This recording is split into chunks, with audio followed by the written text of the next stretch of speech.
Let's talk about the Seattle Seahawks, and we've been discussing this here over the last couple of weeks here about Colin Kaepernick, and we both agree that Colin Kaepernick should be on a roster.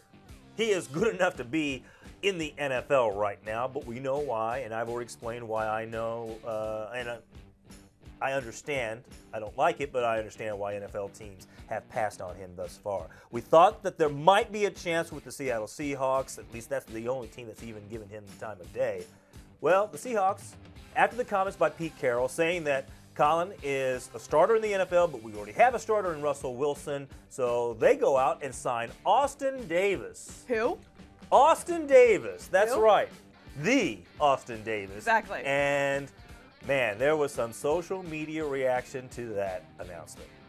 Trey Wingo tweeting, Pete Carroll said he thinks Colin Kaepernick can still be a starter in this league, and then signs Austin Davis. Well, let me tell you something. Austin Davis is not a starter in this league, so that makes a little bit more sense. And he He's won't actually be. being truthful. Yeah. Yeah, he spent last season on the bench for the Broncos, so don't act like he's all of a sudden going to be taking over for Russell Wilson. Last week, Pete Carroll calls Colin Kaepernick a starter in this league, yet Seahawks decided to sign Austin Davis just days later. Things that make you go, a little Arsenio Hall there. Benjamin Albright tweets, I'm probably Austin Davis's biggest supporter outside of his family, and I'm just going to sit this one out. Wow. Those are strong words. I mean, this is no knock on Austin Davis. Good for him. But I mean, no knock on him, but he's him 28 years old. Kaepernick. He's had 10 career starts. Right, so if you compare the two of them, their resumes, it's not even close. This was a popular sentiment, right? Austin Davis and Hank Williams Jr. being announced back in the NFL on the same day. At this point, the league is trolling Colin Kaepernick. A lot of people reacting to Hank Williams Jr.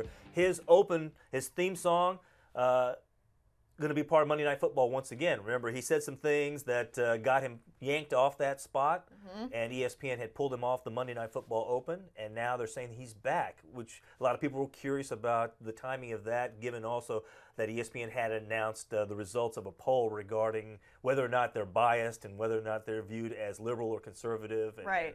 Oh, by the way, one guy who is clearly conservative and speaks to a demographic there that they're trying to get at is brought back into the family. Right. Yeah, it'll be interesting to see how that plays out. But I do honestly think that Colin Kaepernick deserves to be a starter in this league and unfortunately won't be. And that's how the situation is going to play out. We will see numerous guys be signed over and over and over again. This storyline is going to keep continuing to play out until there is a big injury. And I'm not wishing that upon anyone. Right. This is just what happens in the NFL. Correct. There is a big injury, and all of a sudden, who is the most available and most ready to step in and take over at that spot? Could be Colin Kaepernick, and that's where we could see him take over because it would be performance over anything else at that point.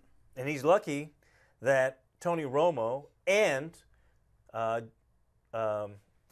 Cutler, have moved on to the broadcast booth. Right. Otherwise, he'd be at best third on the list. Yeah, but NFL teams would rather beg Tony Romo to come down off his broadcast throne than put Colin Kaepernick Right, in. and the same with Cutler, I bet. Yeah. Yes. I roll first. Look, they're then all yes. starters. They're all starters in the league, so Yeah. that's we've seen that, and they are. I don't know. Bears fans are like, Arrivederci, buddy. I don't know. We don't need to see Cutler in a uniform anytime soon.